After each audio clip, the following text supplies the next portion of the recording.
Bonjour les Jedi, aujourd'hui petite dégustation hivernale. Voilà. Hivernale, il y a des poils qui poussent un peu partout. Hivernale, je suis encore en train de sortir d'une espèce de grosse grippe. Je tombe pas souvent malade, mais là ça a été assez costaud. Mais je prends des douches glacées, ce qui me permet d'avoir quelques temps avec les sinus débouchés et de pouvoir apprécier une dégustation de thé. Donc voilà, je peux quand même m'amuser un petit peu avec des dégustations, des découvertes. Et en l'occurrence, là, j'ai reçu des échantillons. Et celui-ci, c'est un échantillon d'un oolong qui vient de Thaïlande. Un oolong du cultivar Jin Xuan. Xuan, je ne suis pas sûr de le prononcer comme il faut. Jin Xuan. Qu'est-ce que c'est le Jin Xuan? C'est un cultivar qui est utilisé euh, très souvent pour faire un oolong qu'on appelle le Milky Oolong, que vous connaissiez peut-être. J'en vendais à l'époque, ça avait un certain succès.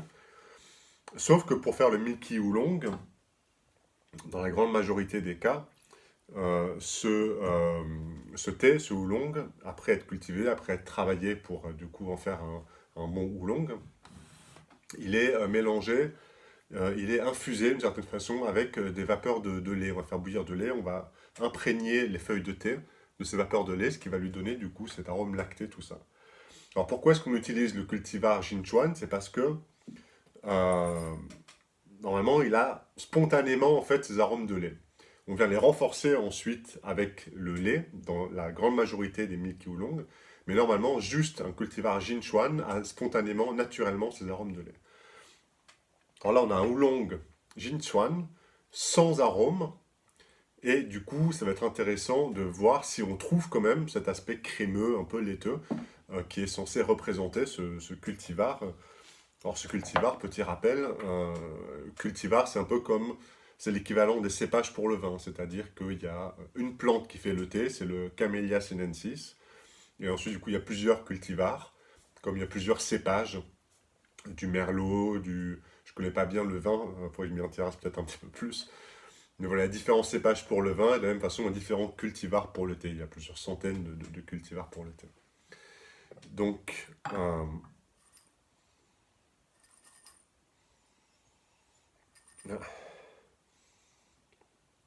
alors ça sent un peu crémeux en effet. Ça sent un peu la grippe encore. Je pense qu'il faudra que je refasse cette dégustation plus tard pour avoir toutes les notes. Parce que mon nez est quand même... Je me sens un peu limité. Donc, cet échantillon, je l'ai reçu d'un importateur avec qui je travaille, d'un de mes importateurs. C'est un importateur européen, donc c'est des échantillons, ceux-là, du coup, que je ne reçois pas directement des producteurs. L'avantage, c'est que ça fait gagner du temps à partir de la commande, et du temps et l'absence de soucis hein, quand on pense aux doigts, enfin au dédouanement, tout ça qui peut arriver, des problèmes avec les douanes quand on importe de Chine ou du Japon, ça peut être assez compliqué. L'inconvénient, ben, c'est que j'ai pas toujours toutes les informations que j'aimerais avoir sur le thé et je m'efforce de demander l'année de récolte. Pour moi, c'est un minimum de savoir l'année de récolte du thé. Mais ces importateurs qui travaillent avec des gros volumes, et ceux avec qui je travaille, ils travaillent d'une part avec des gros volumes, mais à côté, ils font aussi des recherches de petites plantations plus spécifiques. Mais je ne suis pas forcément directement en contact avec les personnes qui sont sur le terrain en train de travailler avec les producteurs. Et ça passe par plusieurs personnes pour avoir les informations, et c'est toujours une espèce de, de petit combat pour avoir toutes les informations que j'aime avoir ben, quand je me retrouve à présenter un thé à la vente, quoi. Donc ça, c'est un peu l'inconvénient.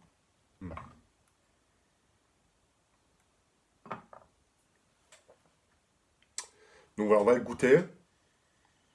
L'arôme est plutôt agréable. Je suis un peu...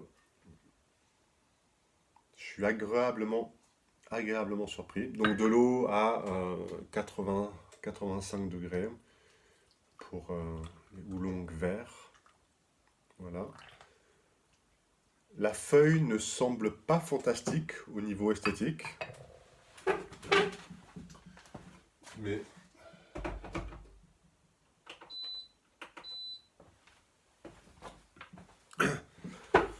ça veut rien dire. Normalement, les Jinchuan sont cultivés, traditionnellement, c'est un cultivar qui vient de Taïwan. Ils font des oolongs fabuleux en Taïwan, à des prix astronomiques, voilà aussi. Mais ils ont une connaissance, un savoir-faire du oolong qui est assez prodigieux. Et en général, il y a une apparence de la feuille qui est là, déjà une verdeur quand l'été sont pas torréfiés. Une apparence de la feuille qui est un peu plus souple. On voit que c'est un thé qui a été beaucoup travaillé, beaucoup flétri, euh, très compressé. Ben là, j'en ai une boule dans ma main. La feuille ne s'est même pas encore ouverte en fait, elle est encore compressée. Donc ça veut dire sans doute, on va voir qu'on peut l'infuser un certain nombre de fois. Voyons. Voyons voir ce que ça nous dit. Et c'est un thé, si jamais il s'avère bon, qui est alors,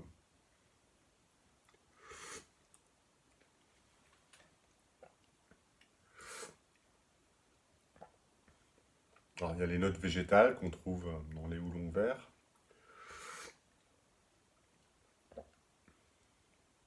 On devine un peu de crémosité, des notes florales légères, un peu de lilas, comme on pourrait trouver un peu comme dans un tiquanine.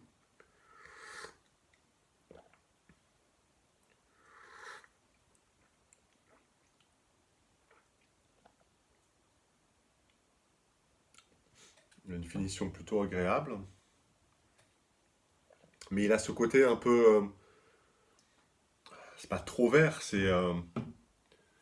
Pour les tiquanines, par exemple, quand on voit les tiquanines sont des oolongs verts aussi, mais de Chine, ceux-là, qui, à partir de certaines qualités, on va se retrouver vraiment avec des notes beurrées, florales, beurrées.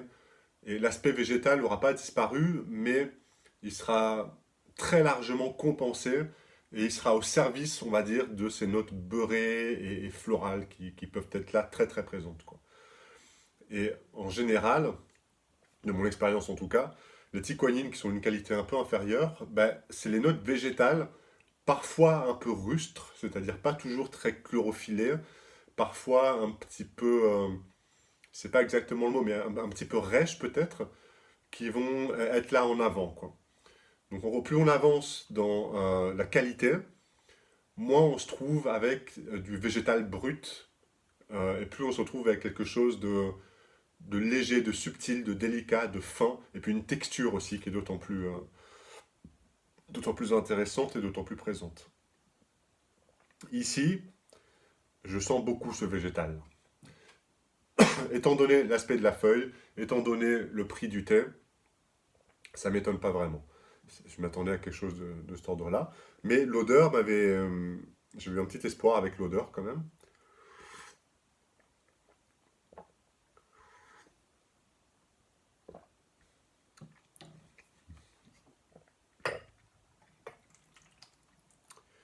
Il y a un petit truc un peu crémeux, caramel, mais qui vient après.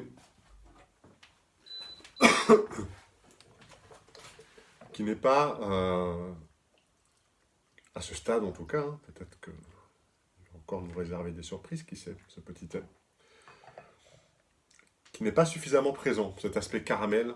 Il est là, il y a une petite note, beurre salé, caramel, un peu courbante, qui se laisse deviner comme ça, mais qui se laisse deviner, qui n'est pas vraiment, qui s'impose pas, quoi.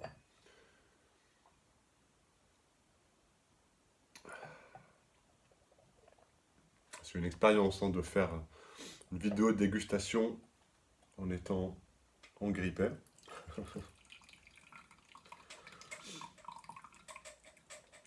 Et encore une fois, du coup, il faudra peut-être que je reprenne une dégustation de ce thé en étant dans de meilleures conditions. Mais oui, la feuille a été travaillée. Alors, soit les feuilles étaient un peu fines pour le travail qu'on leur a demandé de faire. Alors, il faut savoir que pour les oolongs, on a besoin de variétés de thé qui ont des feuilles relativement robustes. Et souvent, ce ne sont pas les jeunes bourgeons qui vont être cueillis, ça va être, on va le voir ici, hein, ça va être toute une branche avec des feuilles déjà développées. Alors là, euh, elles sont pas complètement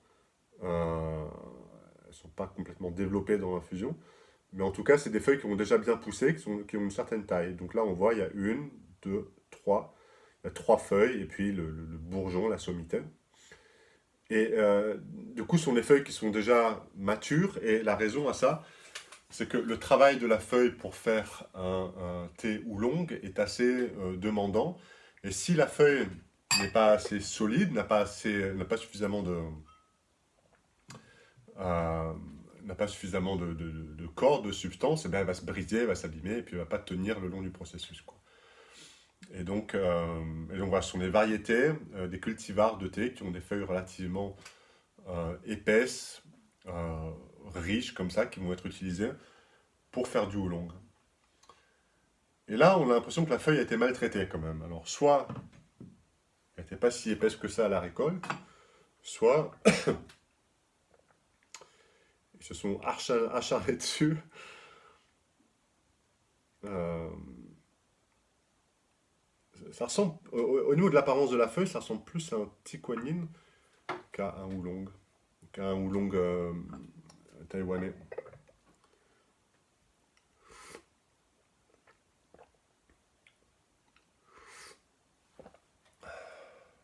Il est agréable. Il est agréable. L'aspect végétal n'est pas dérangeant, mais si on a goûté meilleur, on n'a pas envie de boire ça, quoi. Je suis un peu dur avec toi, petit thé. Mais c'est un thé biologique, il y a une belle sélection de feuilles, il y a un travail qui a été fait. Je pense que le travail, c'est possible que le travail ait été un petit peu trop mécanisé, étant donné l'apparence de la feuille. C'est possible que ce soit le cas. C'est possible que la récolte soit de bonne qualité, mais que le travail ait été un peu violent, le travail de la feuille. Ça peut donner cette impression-là. Euh, voilà, en tout cas, à vue de nez, c'est pas un thé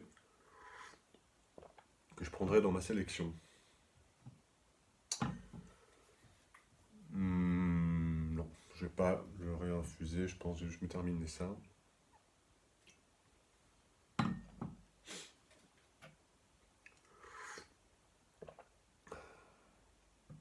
Il n'est pas désagréable, il n'est pas désagréable.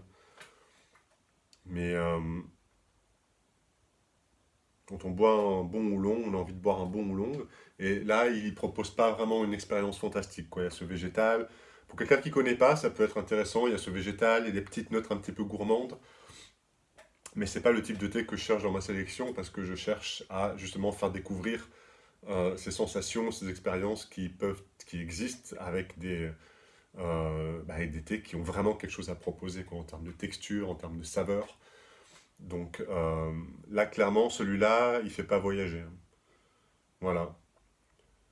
Voilà. Désolé, petit thé, mais je pense que on va en rester là tous les deux. Bon, voilà un petit exemple du coup de dégustation. Là, j'ai reçu une cinquantaine d'échantillons de différentes productions. Et je vais sans doute en filmer quelques-unes, hein, de dégustation pour échantillonner, voir un petit peu ce qui semble correct. Et puis c'est aussi l'opportunité de partager un petit peu, deux, trois petites informations sur le thème. Donc je vous dis bon thé à vous.